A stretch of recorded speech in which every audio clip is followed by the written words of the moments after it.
and it was made up so beautifully that it's convincing. Yeah, it sounded convincing. Right? Then I realized that ChatGPT knew more about fortune telling than I'll ever know. But who cares about this? Love is love, you know. It's just you can marry anyone. And he was like, you know, the French president is married to an older lady. And then my kids, they spot this little puppy there. And honestly, I mean, it was the scraggliest, ugliest dog you could ever imagine. It was like, is that a picture of the dog? No, yeah. Is that him? That's him. That's her. That's her. That's her on a good day. Okay. That's her on a good day.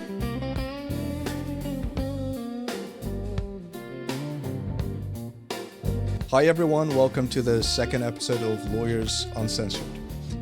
Today we have Leo, who is a co-host in Lawyers Uncensored, and Leo has been practicing business law for 40 years over, and he graduated from Georgetown Law, one of the top law schools in the U.S. He has been practicing for over 40 years, right? That's correct. Thank you, Amin. Amin is my partner and co-host and a lawyer that I've known for several years, and he graduated from NYU. So we have very interesting perspectives on the subject of law and life and how it all comes together. Thank you, Amin. Yeah, thank you, Leo.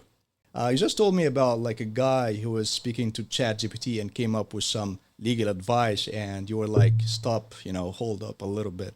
Can you tell me more about this story before we dig deeper? Yeah, it was really interesting because a few months back I had it just in the same week. It was crazy. The same week I had two different prospective clients approach me that had actually asked ChatGPT to prepare contracts for them. The first one, and I had to make a decision, whether I was going to follow on to that, represent them, put in more hours on top of the ChatGPT draft, or just tell them, hey, this is not going to work. And that was a paid consult. So they paid you and they were using ChatGPT beforehand. Right. They wanted me to go on the format of the contract and disclosures that ChatGPT had generated and basically try to save themselves some money and just have me look it over, Yeah. So I had a so very contrasting people. One guy basically was a purchase and sale of a business, and he drafted the ChatGPT drafted the contract, but I quickly realized that ChatGPT didn't really understand the nuances of buying and selling a business. It almost formulated like a standard form contract without details of particularities in his particular business. So it was like very challenging to him to understand that, these things are kind of have to be kind of vetted out. You have to understand the business, and you got to. And sometimes ChatGPT makes things up. That's the worst that could happen to any attorney. I believe there were multiple instances where some attorneys in New York and multiple states, they basically got disbarred because they relied heavily on ChatGPT.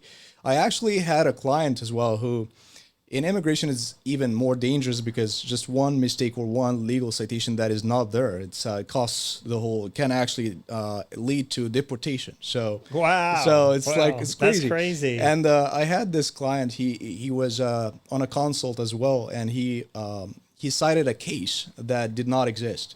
So it was like matter of arability, which does exist, but then ended up with citations that actually have no relationship whatsoever with that case. So I was like, am I missing something here? And I had to double check because maybe, sometimes cases come up, weeks ago or something. So you have to be at the forefront of knowledge and cases coming up. But then I checked and I found that there was no case like that. And basically the whole thing was made up, and it was made up so beautifully that it's convincing. It sounded convincing, right? Yeah, it's actually basically, it's like if you put it on a brief, the officer and everyone else and attorneys would believe it, the court would believe it, but it's not there. So I had to tell the guy, this is not the accurate representation of what's in the case. This is not the legal precedent here, and I had to cut off whatever he provided, and we had to start from all over again. So that happens, unfortunately, nowadays.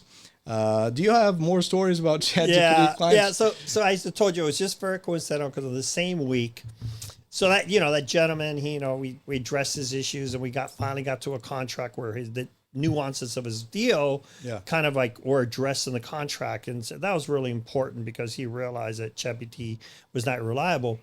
The next one was kind of really, I really had to stop myself because I didn't know what to do. It was almost, my reaction was like, okay, do I take on this matter or not? Like, what's going on? Yeah. So anyways, I had this fortune teller come to me and say, hey, listen, I had these disclosures prepared by ChatGPT. Would you look them over and make sure that they work? My first reaction was A fortune teller. A fortune teller. My first reaction was like, who in their right mind would expect a fortune teller? No, but she was a real fortune She teller. was a real fortune teller. Okay, and that was a real business. A real business. She made money off telling people advice about what their fortunes would be like, right? Wow. Okay. So my personal knowledge of fortune telling is like, it's like it is. You pay a few bucks and you hear what's coming, and whatever, right? But like, who in the right mind would take that to heart, right? Okay. So I hesitated, didn't laugh, didn't say anything, and actually slept on it. And then of course, the whole time I was like, my mind was like working, and I was thinking to myself, all right, well, I woke up the next morning and I had this like epiphany. There are people that probably, when they pay good bucks for their fortunes, may actually expect that those fortunes come true. Right. Yeah, And maybe they- you can take a percentage out. And they count on those fortunes, right? Like a contingency upon the I don't know. future. I don't know about that. But you know what? Then it came to me that, actually, I thought she does need legal representation. Okay. So, but ironically enough, I realized that ChatGPT knew more about fortune telling than I'll ever know. It was pretty well prepared disclosures. So my work there was kind of limited. I just kind of tweaked it a little bit. Okay. Limited. So this is one instance where ChatGPT knew somehow what the field is about when it comes to fortune telling. that's very helpful. Well, if that's what you're looking for in ChatGPT, maybe it could probably help you tell your fortune, I suppose. Yeah. So do you have any funny consults where you had to take the consult and you were like dying out of laughing out loud, and then you stopping yourself to just be a formal official lawyer you are, and keep it up until you're done, and then you laughed afterwards, because that happens a lot actually. People outside of the legal field feel like we're always working very intensely and stuff like that, and we have to stick to the legal persona or the lawyer persona. But then eventually, we go back home and we start laughing afterwards about whatever happened. Yeah. So can you share a few stories about that? I don't want to. Oh, you don't have to. Some of a keep the confidentiality. But a little bit of a sad story. So I had this woman. She must have been in her mid 30s at the most, whatever. And she came and she said, "Look, I want to pursue my legal rights against this national company." And I said to her, "Okay, well, tell me what it's all about." She says, "Well, I was the founder and creator of that business." And I said, "Oh, that's interesting." And I said, "What business was that?" And then she mentioned the national company that I knew for a fact that had been around for over 100 years. Wow. And how old was the lady? 30s. Okay. And so, I was a bit perplexed because I'm thinking, and she paid for a consult. Most people that pay consults, they're serious. They're serious. They have no, and she was serious, and that was a little bit perplexing, and it was a little bit disturbing. And I couldn't tell you if it was actually funny or challenging. So I actually needed to call one of my other partners to come kind of coach me through the situation. Yeah. Because you never know.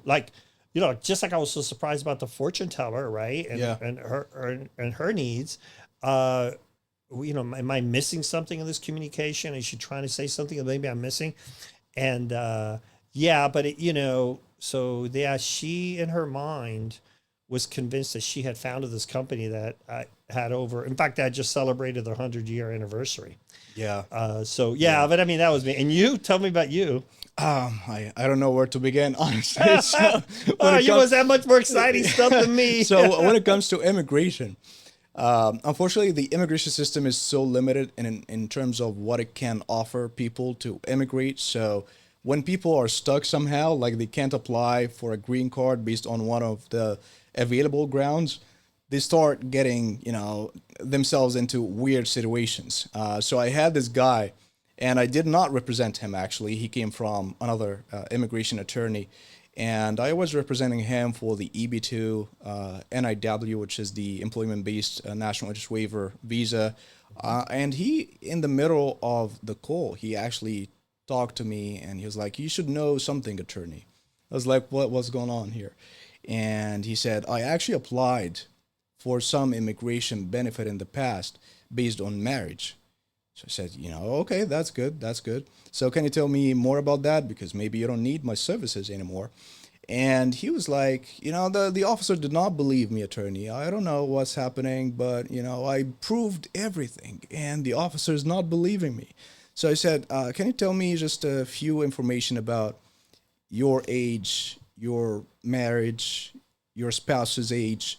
And he was like, "Oh, that's not a problem. Why is everyone asking me this question?" And he was like, "I'm 28 years old, and my spouse," and then he started speaking for like 5-10 minutes, and I had to interrupt him again. And I was like, "Can you tell me, please, your spouse's age? Because that's important." And he was like, "She's 90 something, but who cares about this? Love is love, It's just, you can marry anyone." And he was like, "The French president is married to an older lady." I was like, "Okay, fine," but he didn't, try to get the green card out of this marriage, and it was super weird. I had to just keep silent until the end of it, and then I told him, this is not good. This is, you just have to avoid doing this because it's not helping you. If if it was discovered later on, that actually bans you forever from any immigration benefit, if it was based on fraud."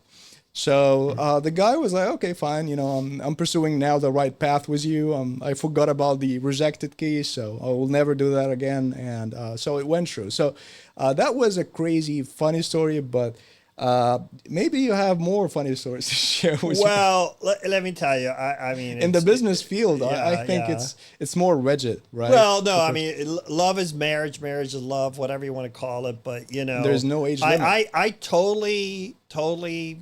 She's 90 years old. I can old. totally relate to that story you just told. In the reverse, right? The reverse guy.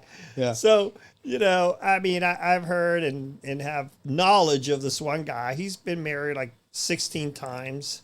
He's Wow. He's 102 years old. Yeah. And and all 14 of his 16 wives have been, immigrants that he sponsors. So, it's an issue. I think it's a problem. Yeah. I think it's a problem. Is, and I think the service has to get a little bit wiser to this situation. But yeah, I mean, it's like, wow, crazy. That is aside from basically the everyday consult where I have to talk to someone and he's like, "I'm one of the largest investors in Canada," or whatever. And then you would ask him about the bank statements and you would see like 5K basically. And that would be it. And, sometimes they would have like assets, which I respect. Usually I like assets over cash and stuff like that. But like he doesn't have any assets. He doesn't have anything else. And it's just like $5,000 sitting in his bank account. And he wants to pursue an EB5, which is $800,000. Right. So It's like crazy stuff. And then I have to tell him kindly enough, maybe you qualify for something else, but not the EB5 investment visa because it requires at least $800,000 of an investment. And that's basically my daily life.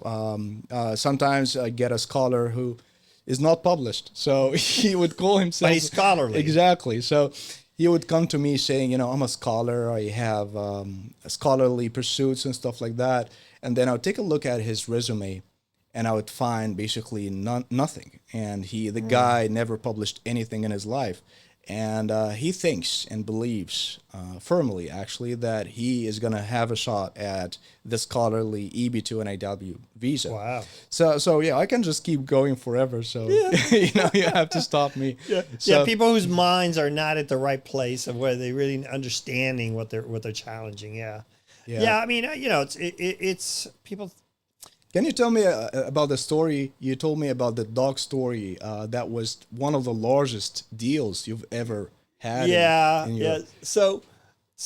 It's really a really beautiful story, actually. And when people that love pets, I think they'll appreciate it. But so anyways, one day, my wife and I, we had 2 kids from a previous marriage that were basically in the 6 and 7 years old, and my wife was pregnant with our oncoming son, and we went to the back of a restaurant. It was raining. Yeah. It was raining. It was pouring rain, and we'd run into the restaurant. Right before we went to the restaurant, right behind the door, on the outside of the door, there was bushes, and in the bushes we hear this quick, And then my kids, they spot this little puppy there. And honestly, I mean, it was the scraggliest, ugliest dog you could ever imagine. It was like, is that a picture of the dog? No, yeah. Is that him? That's him. That's her. That's her. That's her on a good day. Okay. That's her on a good day. Okay. So she's a she, not a he. She, okay. yeah, she was this little, and anyways, but we took her home, and quickly, she was very hyper, but quickly she adapted to the house and to the family and became part of the family. It was really just a beautiful dog. And we named her Fernie after the street we lived on, Fern Street. Okay. Okay. And so Fernie, we took her to the vet about 2 weeks later for her shots and other stuff. And while we're there at the vet comes out and he says, do you know what kind of dog this is? I said, no, actually, I was going to ask you what kind of mutt she was because I've never seen a dog like this. It's kind of weird. Yeah. And the vet says to me, well, that's actually a rare wire hair Dachshund. I said, what is a wire hair? I said, you own one, a wire hair Dachshund. It's a very rare species of the Dachshund family. Scraggly hair, whatever. Yeah. And he says, if you don't want the dog, I'll give you $2,000 to the dog. This is like 20 years ago. $2,000 was a lot of money. Yeah. And I said, doctor, absolutely not. I'm not going to take your $2,000. We've been 2 weeks. We've fallen in love with the dog. We're going to keep the dog. Okay. So anyways, the story starts there. So we keep the dog, but Fernie, who slept in bed, my wife and I, became very attached to me, very protective of me. So as my wife's stomach grew and the baby was in her stomach, the dog became very jealous of the soon coming dog. So, started getting soon-coming baby. Upcoming baby. Yeah. Correct. Upcoming. I said dog. Oh, yes. I said upcoming baby. I was like, okay. Upcoming baby. So yeah. She's, she came very, we could tell her energy had changed and she wanted me to pay attention to her and not to the baby. And right. So we had to make a decision. We got to give it the stock for adoption. So, but I had fallen in love with the dog. And honestly, I was attached to the dog and loved the dog. And I wanted to make sure it went to a good home. So we had a lot of prospects. Trust me, a lot of prospects, all of which were interviewed by me intensely. I turned down teachers that, had multiple kids because their idea of the dog was when they're at work, the dog would be inside a kennel and they would, come home at 3, let the dog out. I said, no, that's not acceptable to me. The dog has to be in a place where it's free and allowed to roam. Yeah. Anyway, so meanwhile, my wife, my brother, they're like thinking, what is going on, man? Like you've had this dog for 4 months. Like you really need to come around to facing reality, right? So anyways, one of our neighbors informed her cousin that the dog was up for adoption. So I get a call. And this was happened to be the first night of, I remember this distinctly, the premiere of Survivor, first show, first night. So that's how far this goes back, right? Okay. So I get this call. My brother's over to watch the show. My wife, we're all sitting there, right? They got this call. And I said, hello, yes, how can I help you? He says, yeah, my cousin told me that you have a wire-haired Dachshund up for adoption. I said, yes. Meanwhile, I have him on speaker, kind of like people can hear what's going on. And I said, yes. And he said, yes. Well, we happen to have 2 Dachshunds. And I said, oh, that's great. I said, well, how do you, who takes care of the dogs during the day? Oh, no, they come to the office with us, and they're our basically our mascots at our office. I says, oh, okay, well, that sounds interesting. I'm like raising my hand to my brother and my wife, say like, now we're talking, right? And he said, yeah, we have a sous chef for the dogs. And I'm saying, a sous chef for the dogs? Oh yeah, because they're part of our family. And I'm like, sous chef for the dogs? Okay, another bright start. So the guy says, and I said, and at that, they're very prestigious architects. Okay. Very prestigious architects. So I said, why don't you come over and let's keep talking? So the guy came over. I interviewed him for another 4 hours. And what happened when they came over, the guy showed up in a convertible Porsche. And out of the convertible Porsche came out a beautiful short-haired Dachshund, strolled out of a convertible Porsche, beautiful dog. Then came in the long-haired Dachshund. I swear, I mean, this was an Herbal Essence commercial. That dog, It's like a red carpet yeah, came out. that dog was walking on the red swagging carpet. hair, Yeah. swagging hair, like, Okay. oh my God, it was beautiful red, right? Beautiful red is swagging hair. I'm like, what is just happening here? So he approaches our porch because we had built a front porch in our house. Okay. And long story short, and of course, Fernie, hyper little active, little undisciplined dog, because the dogs that came out they walked in a straight row. They like actually almost Very introduced- trained dogs. Very good. Ours were like, Fernie was spelling their ass. So as a proper dog should not do, Yeah. but she was. Okay. So anyways, long story short. Yeah. So I realized what was really important for me is to get shared custody of the dog. Okay. Yeah. Yeah. So in doing this, I ended up having a personal, friendly relationship with these architects. Well, they happened to be friends of King Charles. Wow. Personal friends of King Charles. You're kidding. No. So that's the king of In England. yeah. The king, he was at that time Prince Charles. Okay. Yeah. They had designed towns for Prince Charles, multiple towns for Prince Charles. And my dog, Fernie, would go to Buckingham Palace every summer and spend a month there with Okay. the king, now king, and these So this is a true story. absolutely true. Absolutely true. Wow, man. The dog was in Camille's wedding, Yeah. the whole bit. I mean, you know what I mean? With the Yorkies, because Yeah. the king has Yorkies. Or So the queen, basically, the queen had Yorkies. none of you went to the palace, but the dog The did. go dog went. to the And palace Bernie every told me couple all the stories. I live vicariously through the dog. Okay. So, Okay. anyways, Yeah. so I was like, this is great. And of course, I couldn't help but, tell my family members, you see, I knew I'd find a good home for for Fernie. I mean, if I were you, I would try to Yeah. visit the palace one day and maybe maybe walk the dog on the red carpet in there and Yeah, try she was to- on the red card. Yeah. But that's not where the big deal comes in. That's just the fortune of my dog. and Okay. How, okay. So where did the The big deal of the dog. Yeah. So here's what happened. So I basically interviewed these architects and I said, hey, listen, man, you guys are really prolific town designers. They're the number one walkable community town designers in the world. They've designed towns even in Egypt, in Saudi Arabia, every country you can imagine, they've designed towns, cities that are walkable, that hold TND architecture. Anyways, and I said, and basically we came up with this plan of, putting out together a fund, an investment fund, and putting out the information that basically we're trying to raise money to build more towns or to design more towns. So we put out basically a flyer. My partner wrote it up and it got picked up by the Sun Sentinel in Fort Lauderdale. And all of a sudden, a week later, I get a call from Wayne Huizenga.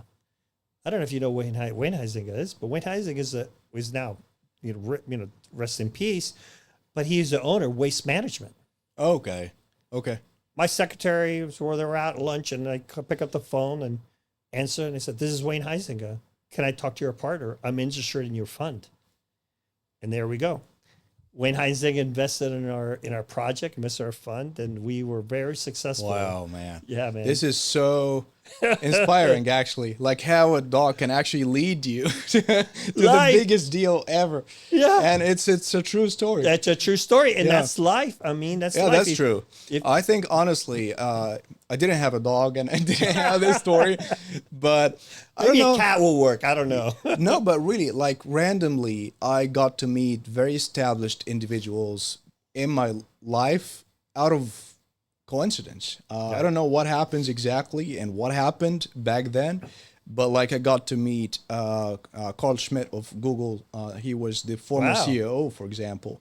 I got to meet multiple celebrity-like people. In Egypt, I met multiple ministers, and I would be like, I'm just a simple guy here, and I would be like 22 years old, going to some place, and because I was academically accomplished or whatever, I got to be in that place, and that place is like an event attended by the highest officials that are there in Egypt. And then it happened to be afterwards, I came to the US, and then I attended an event, and that event happened to be attended by the highest officials in the US. Exactly. And like the highest business people or whatever. And I don't know what really happens. It just happens. And you talk to them and you see that they're just normal human beings, like us. And it's like, basically, I had this fear of approaching some of them in the past, but then I would be like walking to them, asking them a question, and they would be scratching their noses, and just normal human beings. They're not gods or whatever. Yeah, it's like normal, basic human beings, and it's very interesting. That how coincidence can sometimes lead to some new aspects of life and get you to meet some new people and establish new connections. And I think life is about connections anyway. This is about building connections. And I think if you show compassion and caring for things that things that will upon you, if you have faith in your God or whatever that you think wherever you're drawn by, I think that positive things will happen to you in your life if you continue to think that way. His name is Eric Schmidt, by the way. Not Carl Schmidt is a German philosopher. It's Schmidt. Like he's behind the Nazi theory, by the way. So not him. Not the guy of the existential threat. Because Carl Schmidt wrote about existential threat and stuff like that. But the other guy is Eric Schmidt, and he was the former CEO of Google. So this is the guy I met. I didn't meet the guy. The other guy. Okay, I just had to correct that. Yeah, correct yourself on that. Yeah. But that's the point. Is that you never know in life who and what you could do for other people, and how treating every human being in the right way. Look, I've had laborers work on my house that been laying tile. We sit down, have a cup of coffee. I ask them, how do they do your trade, and how's it going? How's life? And they've introduced me to multi-million-dollar clients. And I have other stories along those lines that have happened just like that. Yeah. Because, it's like you just kind of compassionate to people, and people appreciate that in the sense that you mean right by them, and you mean well by them. And so anyways. You know what, actually, I always feel, and that applies across the legal profession, actually. So whenever you treat every human, regardless of socioeconomic status or whatever, equally, and you believe that you're not acting,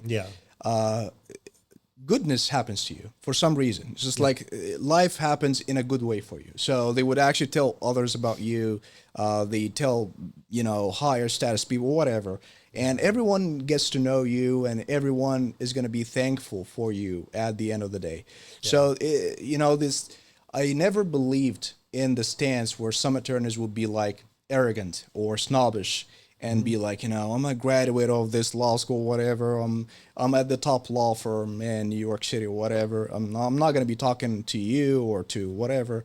I feel like these people are.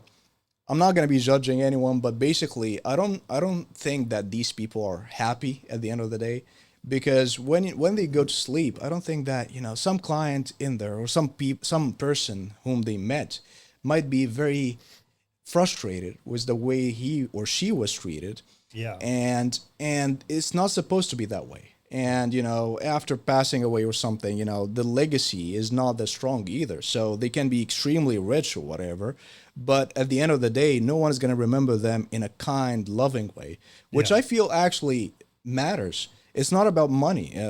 Some part of it is about money, but then eventually there is legacy involved as well, that Yeah. people actually point at the attorney and say, this guy he made a change to our lives, and Exactly. keep remembering him or her.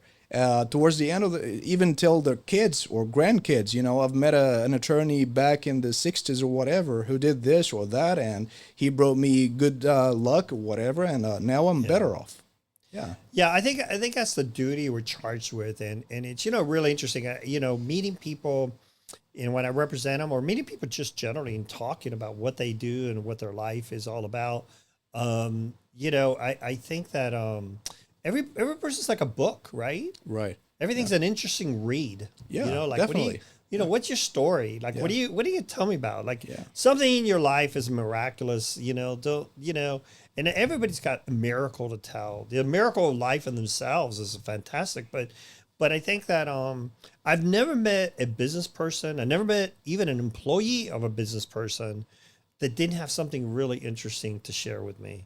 And I think I think that's really important in really being, I guess, a good lawyer. Yeah, they always say good lawyers are good listeners. So Yeah. you just listen and Yeah. and see a spot where basically that person needs something, and then Yeah. you jump in and say, I can provide you with that service. Right. But if you just kept, I always fall. Sometimes I fall for that trap. It's basically talking too much, and then I have to stop myself. Just listen Yeah, more. yeah. Because otherwise, if I kept talking, then I didn't get what he really or she really needs. Right, And you lose the whole thing. You don't get to sign them up actually, because you don't really understand what they need. You just said you're like a book, an open book, and you just kept talking, and that's it. And never works actually. So I it's think interesting. it's a balance. You Yeah. can just give the information to show that you know what you're talking about, but at the same time, you have to listen more to see what they're seeking. Yeah, absolutely.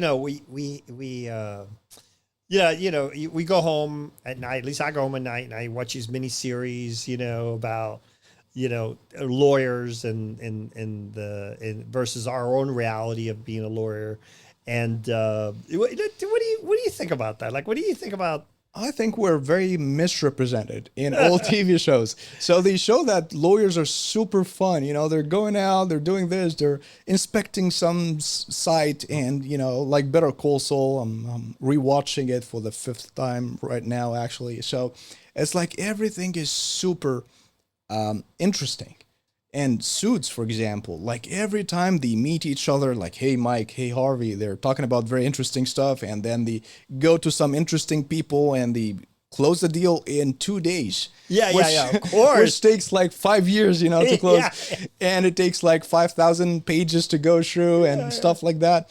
And they never depict the picture of the lawyer being buried under like thousands of pages trying to read each and every sentence carefully, because if he or she missed one, then the whole deal is going to be over. Right. And the whole pressure and the whole, we're actually the most depressed profession, statistically. Really? Yes. Oh, I don't want to think about that. No, but I guess actually I understand why. And that does not apply for all lawyers, of course. But I guess the reason is a lawyer can put a lot of effort towards an end, and sometimes that end is out of his hand. It's not in his hand to actually achieve that end. So in STEM fields, for example, engineering, if you did everything correctly, that leads to a perfect end. That's it. If you're building a tower, if you did it physically correct, that's it. The tower is going to be perfect. But as a lawyer, you can actually do your best, and something, the court changes the stance on that matter just a few days after, and the whole case will be lost. Not because you did a perfect job, but the client would be thinking, like, I love this lawyer so much, and he did a lot of good effort here, and I see the case quality, but I don't get it why. And then they would read about the news and the case change and all of that, and then he would be like, okay, I understand now. But for people who do not understand, it's always changing, and sometimes courts or whoever, the adjudicator, to be general enough, changes the stance, and sometimes that actually, does not put a good end towards the effort, the good faith effort that went in.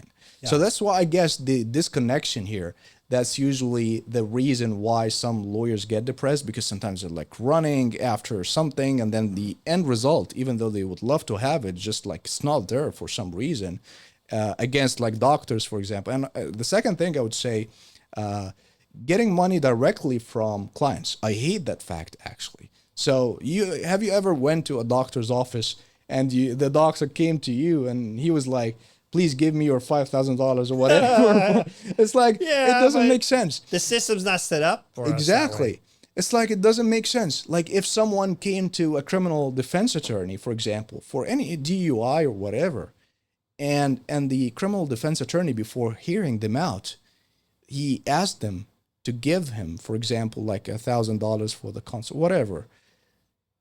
It's like a place of vulnerability that this is the way the system is. It's not the criminal defense attorney's fault, but why don't we have like medical insurance in the legal field and get that works? That actually works. Yeah, that actually works. So otherwise we can just deal with the insurance and not be like the assholes, basically, because people are not lawyers. Do not, most of them, or at least at our firm, actually, we really want to help most of the people.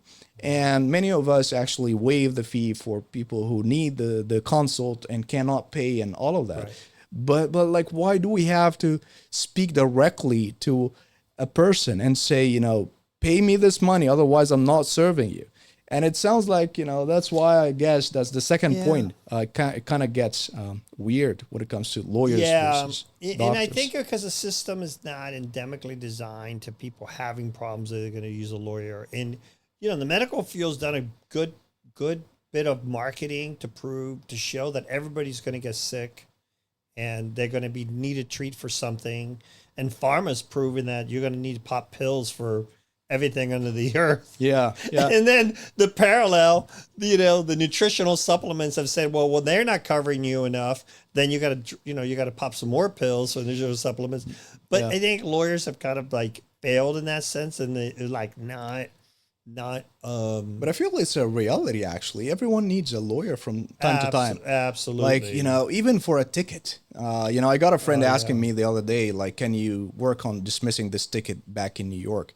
Like, this is easy, and you can do it yourself probably. But like, honestly, it's like everyday life, a contract. It's like an agreement, buying a house, a rental agreement, like lease. If you're signing a lease agreement, maybe there is a waiver of liability, and you're not, if someone fell, you're not going to have any compensation or damages based on that waiver you just signed in the lease agreement. So I think it's not right to just have it the way it is. I think it's hopefully in the future we should have a more of a balanced approach of people getting adequate legal representation, because then there'd be less need for courts, right? People would balance those interests in advance, and not so much litigation. Yeah. And it doesn't have to be expensive either. I guess maybe $50 a month or something, because it's going to build up in the insurance company, I guess. And once it builds up, then there's resources. Exactly. Yeah. Resources pay. So let me ask you about, and this is very interesting. Do you believe that lawyers are going to be replaced by AI in the future in any manner? Look, I feel that there's a lot of perception that what we do can be reduced to forms that auto forms. like, I mean, like, like, I don't know, like when you subscribe to something, you sign those waivers, like, because you need the service, right? So you're going to sign the waiver. What are you going to call your like telephone company and say, hey, look, I want to negotiate the terms of my service agreement for my phone. Like they're going to say, go find somewhere else. We're not going to spend lawyer time and renegotiating. So these contracts of adhesion that are all over the place in terms and conditions, I mean, they're going to continue to exist. And I think AI will continue to flourish in that area and grow in that area. But what's real, the realities are that lawyers, especially on the transactional side, will always be needed, because you cannot understand. AI will never understand the nuances of a deal, nuances of what it takes to get a deal done, and what it's going to take, and the sacrifices or the give and take that needs to happen to move that deal forward. I mean, I'll give you an example. So I had a customer of mine, and he was in a specific business sector, right? And he was selling his business, and the people that were buying his business were very interested in the amount of cash flow that the business was generating, customer base, recurring revenue they were paying. So they had MBAs looking at the numbers, and they were crunching out the numbers, and they figured that they could pay him multi-million dollars for this business. So they put up a purchase contract, and what we decided to focus on, the non-compete, it was very important, but the part of the non-compete that became more relevant was the definition of business. Why? Because this guy also happened to be a guru in the business. Okay. Yeah. So the business did not need the guru part to operate.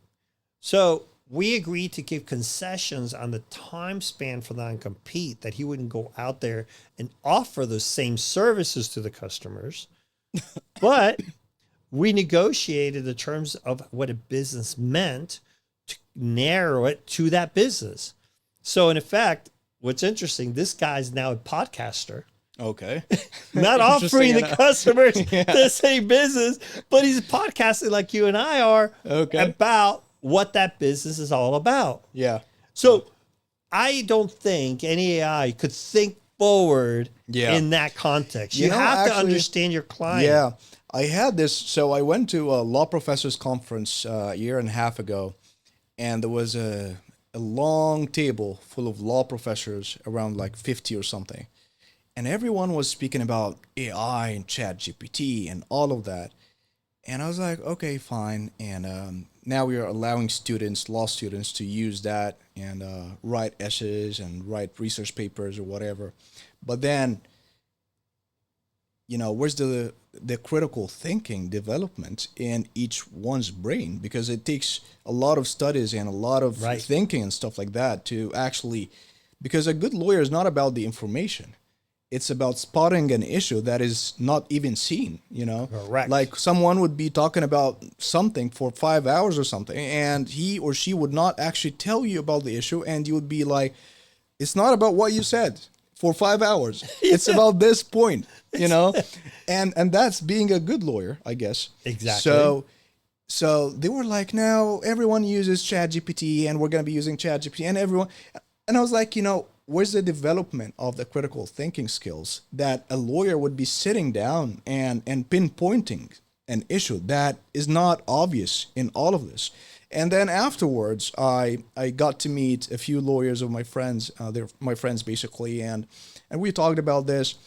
And they feel like it's advancing so fast. AI is advancing which I agree with.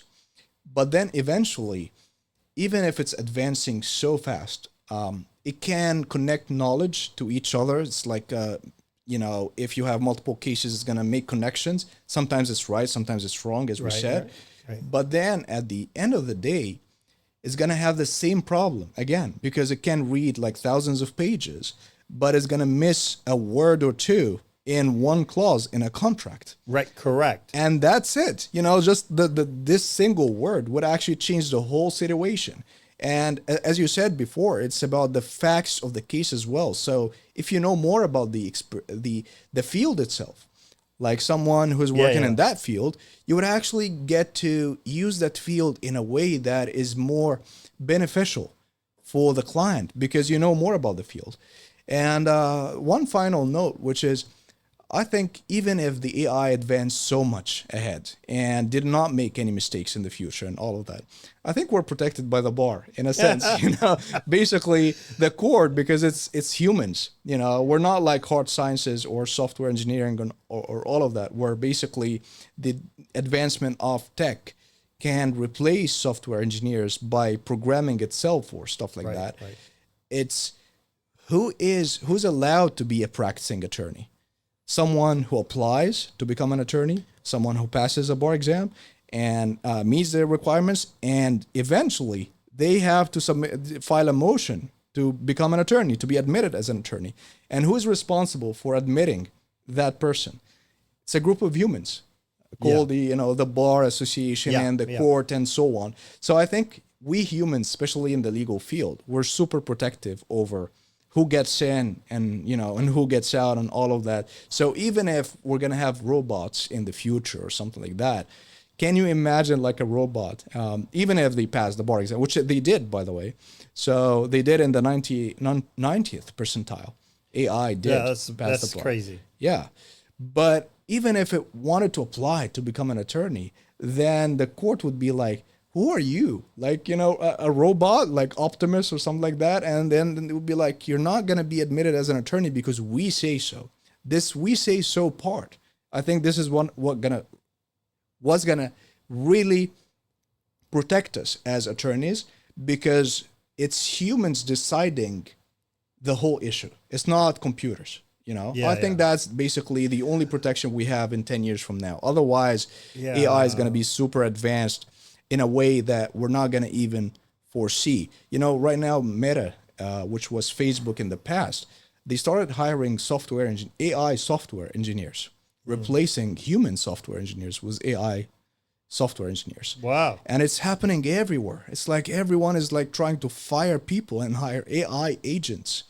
And that's the world now. My car drives itself. You've been in. Yeah, I can't believe the number of people have personal relationships with their AI agent. That's like pathetic. Yeah. But I guess if it makes you smarter and more reflective, that's fine. But I'll tell you, I think that the value human experiences and the value of judgment of whether something's is right or wrong. Right. The idea to pick up on nuances, I think, are, the best lawyers are always people. If you watch any of these TV miniseries, the one thing they get right, they always get the story in the verdict or the contract or whatever is driven by one subtle fact. Yeah. That lawyer picked up and drove that home to the execution in the favor of his client. I don't think AI will ever be able to do that. It might pick up a generalization of attack points, of things that okay, how does AI like challenge and bring it on, throw a bunch of blows, but the hard blows, the TKO blow, is always going to come from a human. Yeah. It's going to come from a human. The human is smarter.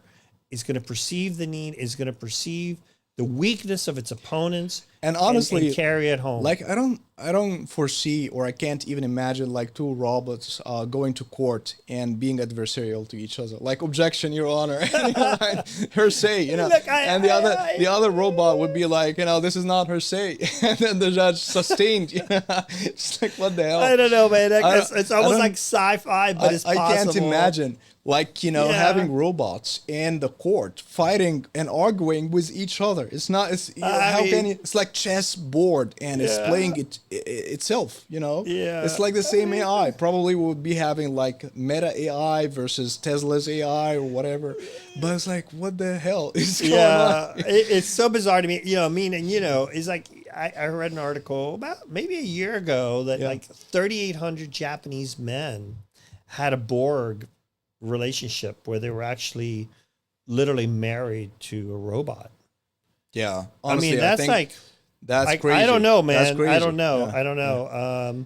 I hope that, I think marriage is going to go down too, and having kids is no. Honestly, statistically, is going down because because of the internet. But in the future, having just like everything is going to be so available and still so fake by having AI and stuff like that. They have like right now companions, AI companions. no, I know Yeah. people, and it's interesting because I know some elderly people that have AI companions. But I think And that's they- good actually for some reason. I know, I Yeah, agree, I yeah. agree because they're older, they live alone, all that Exactly, stuff. yeah. I think that's important, but it's an irony that late people in the later stage, but they talk about those AI Companions, bots, or what yeah, they call it, yeah. bots or Bots, whatever. yeah. In the present tense, like, hey, I checked it out with my bot, and they named the bots. Like, wow. Like, I don't know. I don't know. I mean, I No, we're gonna see very interesting stuff. Honestly, and I think this is a good part to conclude.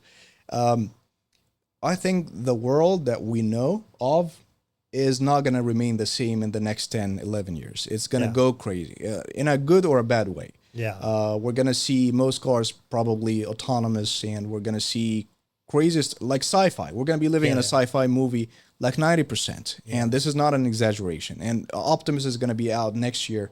Optimus is the Tesla's robot. Wow. It's going to be out. It can cook for you, it can clean the house, it can go, make errands for you and crazy stuff. So wow. it can babysit your kids actually. So crazy stuff. Wow. So like just try to imagine life. I think we're one of the luckiest people because we got to experience life before the internet and all of this. And I think that Absolutely. mine was the last generation, I think. So we're the millennials, as they say. So it's basically Yeah. the computers were introduced when I was a kid, and then afterwards things moved so quickly that you can't even see. All right, what's I'm going to ask you happening. a question Yeah. here. Let's see how far back you go. Do you remember the home phone? The home phone. Yeah, Yeah. of course. Oh, there you go. Yeah. User. Yeah, of course, with the wire and stuff like that. And actually, we had one at my grandfather's house where you have to put your finger and make a full circle. I don't know if do you know this one? Yeah, I know that one. I also know the whole story. The big thing, the big advances. The big advances was when they invented the long line so you could take it around the corner. Yeah, and your to get to parents the wouldn't other have to room. listen to your conversation. Yes. No, but the one that was so stupid, honestly, because you have to wait for it to return back to its position until you press 2 and then you go a full circle. That's maybe stupid to you, but that's what I had to live with for a long but time. then if you messed up one number, that's over. You have to repeat again. That's true. And then we had the mobile phones where you just click one button and it calls someone who's close to you or something like that. So instead of typing the numbers, and now you talk to Siri, please call whoever. And it calls it and send the messages, and it would actually send accurate messages to the person. And now your car, you'd be driving and you talk to your car and it's going to be doing this. And it's crazy stuff. Yeah, right. It's insane how knows fast it's gonna fast happen in the future. Yeah. And how things are going to be. But and like when I talk to my kids, like they have no idea what I'm talking about. A home phone. They've never seen a home phone. At least I know about that. Yeah, you're just okay. At least thank God we're not that far. Well, we are that far apart, but thank God. But yeah, no, I think that I think we have a lot of topics to discuss. In terms of how law affects our daily lives and what what we have to look forward to, and people need to understand that with a lot of topics, everything in life really has a legal implications. Legal Everything. Yeah, I agree. All right, everybody. Thank you so much for watching us on Lawyers Uncensored. Amin and I, we have a great time doing this for you every week. Please subscribe to our channel. We really appreciate your participation and look forward to seeing you next week.